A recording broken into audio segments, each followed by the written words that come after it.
সচিবের কথা যখন আসলো, প্রধান উপদেষ্টা প্রেস সচিব শফিকুল আলম সামাজিক যোগাযোগ মাধ্যমে তার সম্পদের হিসেব দিয়েছেন। খুবই সাহসী কাজ, এটা নিয়ে প্রশংসা সমালোচনা দুটোই চলছে। আপনারা সম্পদের হিসাব দিবেন না? কারণ আপনাদের নিয়েও কিন্তু লোকের সন্দেহ।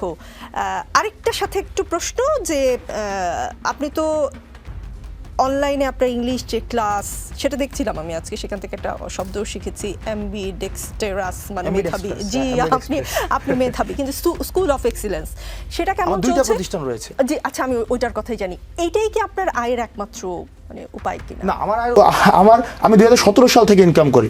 আমি 2017 সালের সেপ্টেম্বর, 2016 সালের সেপ্টেম্বরে হচ্ছে আমি ইউনিভার্সিটিতে চান্স পাই। আর 2017 সাল থেকে আমি ইনকাম করি। আমার প্রথমে প্রকাশনী ছিল, এই প্রকাশনী থেকে আমার নিজের এখনো বই আছে, এবং পরবর্তীতে আমি হচ্ছে ওই যে শেডিউ এডুকেশনের যে কোচিং, সেখানে আমি পড়ানো শুরু করি।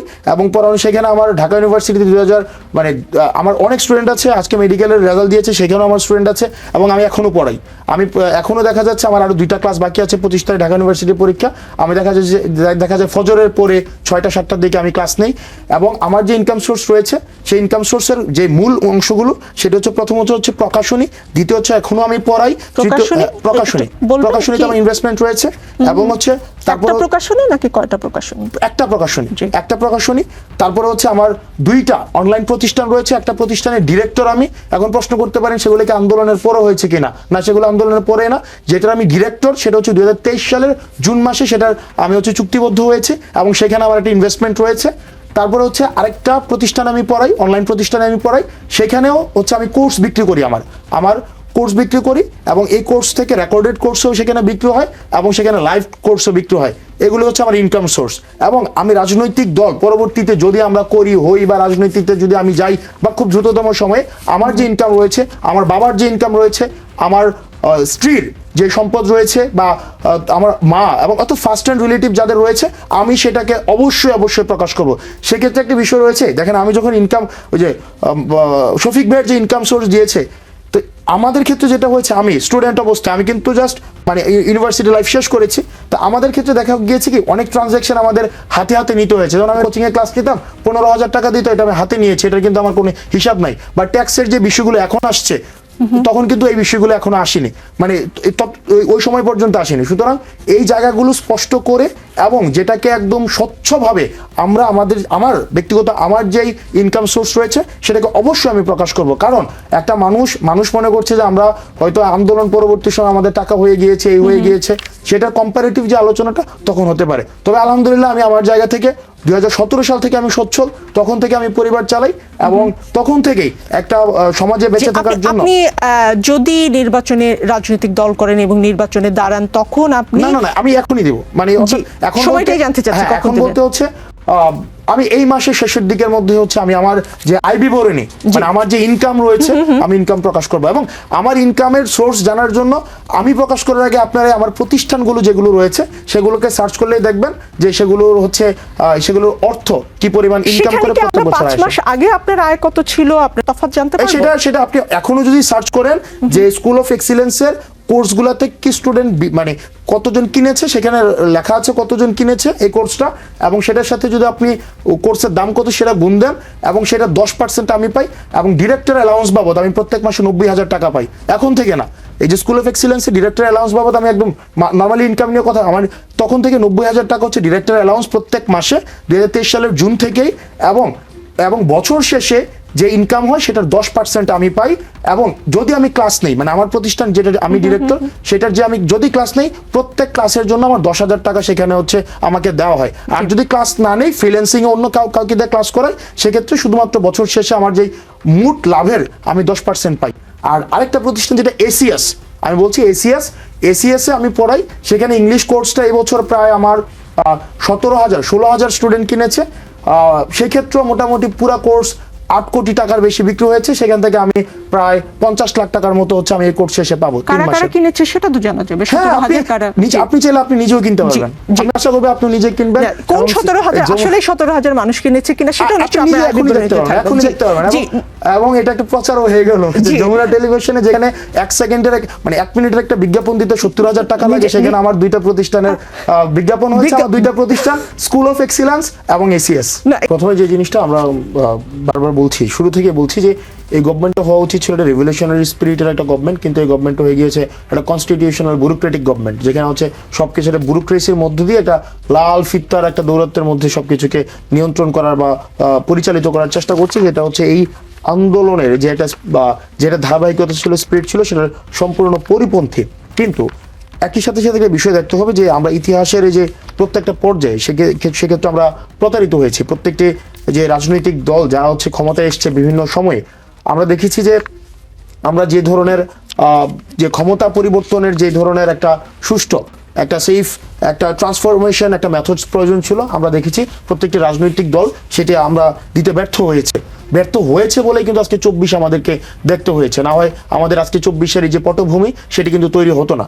সেই জায়গাটি থেকে আমরা প্রত্যাশা করছি, আমরা বারবার চেয়েছি যে অন্তত যে ডেমোক্রেটিক ট্রান্সফরমেশনের জন্য ন্যূনতম যে সংস্কারগুলো রয়েছে, যেমন আমাদের প্রথমেই দেখেন আওয়ামী লীগের প্রশ্নে কিন্তু এখন আমরা কোনো সমাধান আসতে পারি নাই।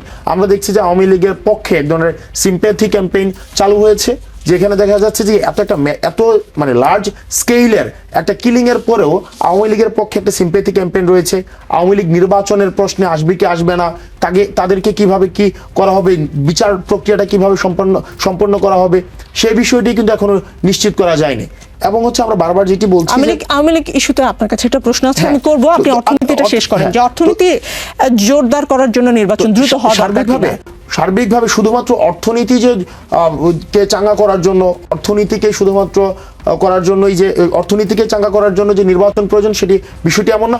রাষ্ট্রের প্রত্যেকটি বিষয়কেই সর্বজন গ্রহণযোগ্যভাবে পরিচালিত করার জন্যই গণতান্ত্রিক যে নির্বাচন পদ্ধতির কোনো বিকল্প নেই। কিন্তু বর্তমান যে পরিস্থিতিতে দাঁড়িয়ে আমাদের যে অভ্যুত্থানটি হয়েছিল ফ্যাসিবাদ বিরোধী প্রত্যেকটি রাজনৈতিক শক্তির অংশগ্রহণের মধ্য দিয়ে আমরা ন্যূনতম যে সংস্কারগুলো রয়েছে, এই সংস্কারগুলো ছাড়া যদি আবার একটি নির্বাচন দেওয়া হয়, তখন আবার সেই নির্বাচনের গ্রহণযোগ্যতা কতটুকু থাকে, আবার সেটি গ্রহণযোগ্য কিভাবে হয়, এবং সেটি দিয়ে আসলে পরবর্তী যে সংস্কারগুলোর কথা আমরা বলছি সেটি আদৌ হবে কিনা, সেই জায়গাটিতে হচ্ছে আমরা সন্দেহ আছে। জি, আপনি বলছেন যে সংস্কারটা কেন দরকার, সময়টা কেন দরকার বলছেন, কিন্তু শ্বেতপত্র কমিটি আয়োজিত সভায় অ্যাপেক্স ফুটওয়্যারের ব্যবস্থাপনা পরিচালক সৈয়দ নাসিম মঞ্জুর বলেছেন, 34 বছর ধরে ব্যবসা করি, এমন টানাপোড়েন পুরো ব্যবসায়িক সময়ে দেখিনি। এই অবস্থা চলতে থাকলে বিনিয়োগ অন্য দেশে চলে যাবে। সেদিন এক টেলিভিশন টক শোতে এক্সক্লুসিভ ক্যান লিমিটেডের ম্যানেজিং ডিরেক্টর তিনি বলেছেন যে গাজীপুরে কত কারখানা বন্ধ হয়েছে, সেই বাস্তবতা কেউ সামনে আনছে না। গাজীপুরের রাস্তায় এখন সবজির চেয়ে নারীর শরীরের দাম কম। আপনি শুনেছেন কিনা সেই বক্তব্যটি? হাসনাত আব্দুল্লাহ, পেটে ভাত না থাকলে সংস্কার কি খুব ভালো লাগবে? দেখেন, আমাদের মানে হঠাৎ করে না ব্যাপারটি আজকে যে অদ্ভুত পরিস্থিতিটি তৈরি হয়েছে, আমরা ভাবছি যে এই পরিস্থিতিটি শুধুমাত্র আমরা প্রেক্ষাপটবিহীন যদি আজকের পরিস্থিতিটি আমরা পর্যালোচনা করি, তাহলে সেটা আমাদের অনেক ভুল হবে। আজকে যে প্রেক্ষাপটটি তৈরি হয়েছে, প্রেক্ষাপটটি কিন্তু একদিনে তৈরি হয়নি। এই যে দীর্ঘ 1.5 যুগের যে অপশাসন, এই যে অর্থনৈতিক যে এক ধরনের একটা অলিগার্ক শ্রেণীর কাছে বন্দী হয়ে যাওয়া, এটির আজকে আমরা ফলাফল সেটি আমরা আজকে ভোগ করছি আজকের এই পরিস্থিতির দাঁড়িয়ে। আমি আপনাকে একটা এক্সাম্পল দিচ্ছি। যেমন আমাদের রমজানে খেজুর আমদানি করতে হয়, এবং আমাদের দেশে খেজুর আমদানি করার ক্ষেত্রে যেই দুইটি কোম্পানি হচ্ছে খেজুর আমদানি করে, এই দুটি হচ্ছে এই গণঅভ্যুত্থানে যে ধরনের নির্যাতন নিপীড়ন চালিয়েছে সেটির প্রত্যক্ষ মদতদাতা। এখন এই সরকার যখন এই দুটি খেজুরের কোম্পানিকে এলসিটি যদি বন্ধ করে দেয়, তখন আর খেজুর আমদানি হচ্ছে না। আবার তাদেরকে যদি আবার হচ্ছে মামলা না দিয়ে এলসি খোলার যে ধারাবাহিকতাটি অব্যাহত রাখে, তখন আবার তাদেরকে বিচারের আওতায় আনার যে প্রক্রিয়াটি, সেই প্রক্রিয়াটি কিন্তু প্রশ্নবিদ্ধ হচ্ছে। তাহলে দেখেন একটা প্যারাডক্সিক্যাল এখন একটা সিচুয়েশন। আমি যদি খেজুর আমদানি বন্ধ করি এখন, আবার এই দুইটি কোম্পানি ছাড়া আর কেউ খেজুর আমদানি করে না। এবং ঠিক একই ক্ষেত্রে রিফাইনারি অয়েলের ক্ষেত্রে যে ইডিবল যে অয়েলের ক্ষেত্রে এটি হয়েছে, সেটা মাত্র একটি কোম্পানিকে দেওয়া হয়েছে এবং তাদেরকে এমনভাবে হচ্ছে প্যাট্রোনাইজ গভর্নমেন্ট করেছে, এই একটা কোম্পানির বাইরে অন্য কাউকে দেওয়া হয়নি। এই যে দেখেন ব্যবসায়িক ক্ষেত্রটাকে এমনভাবে পুঞ্জীভূত হয়েছে, যেটির কারণে আমরা দেখেছি 3 আগস্টে একদম সবাই একসাথে বায়াত গ্রহণ করেছে হাসিনার কাছে গিয়ে, যে আমরা আপনাকে সমর্থন দিব এবং এই জঙ্গিবাদ অপতৎপরতায়, অর্থাৎ এই জুলাই গণঅভ্যুত্থানকে কিন্তু তারাই জঙ্গিবাদ এবং অপতৎপরতা হিসাবে হচ্ছে সেখানে সাব্যস্ত করেছিল। আজকে আমরা মাঝখানে করব একটা ছোট্ট প্রশ্ন, একটু জানতে ইচ্ছা করছে আর কি, এটা জাস্ট ইচ্ছা। আসাদ আব্দুল্লাহ, এবার রোজায় কি তাহলে আমরা এই যে হত্যাযজ্ঞে মদতদাতাদের কাছ থেকে খেজুর খাবো নাকি অন্য কেউ? এই বিষয়টি সরকার সেটাকে কিভাবে সমাধান করবে সেটি সরকারের বিষয়, অর্থাৎ আমি পরিস্থিতিটি বললাম, সেটা সরকার সে বিষয়ে কি পদক্ষেপ নিয়েছে সরকার সেটি ভালো জানবেন বা সেই বিষয়ে কথা বলবেন।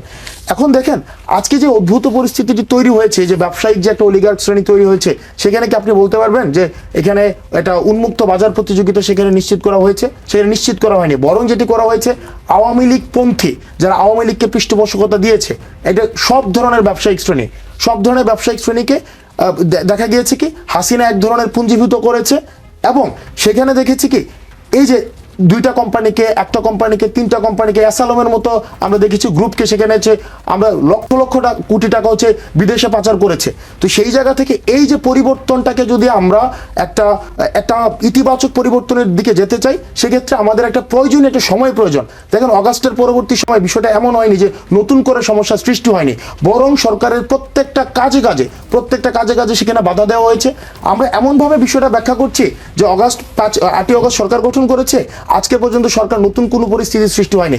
যেমন আমি আপনাকে ডিসেম্বরের একটা তথ্য দিচ্ছি, ডিসেম্বর পর্যন্ত শুধুমাত্র ঢাকা শহরে 184টা সেখানে আন্দোলন পরিচালিত হয়েছিল, প্রত্যেকদিন সেখানে আন্দোলন রয়েছে। আমরা দেখতে পাচ্ছি যে এই যে রাষ্ট্রের একটা এই যে বিশাল একটা প্যারাডাইম শিফট হয়েছে, গভর্নমেন্টকে কিন্তু ইনস্ট্যান্ট এখানে অনেকগুলো সমস্যা রয়েছে। একটা হচ্ছে 15 বছরে যে সমস্যাগুলো সৃষ্টি হয়েছে সেগুলোকে মোকাবেলা করা, বর্তমানে প্রতিনিয়ত যে সমস্যাগুলো সৃষ্টি হচ্ছে সেগুলোকে মোকাবেলা করা।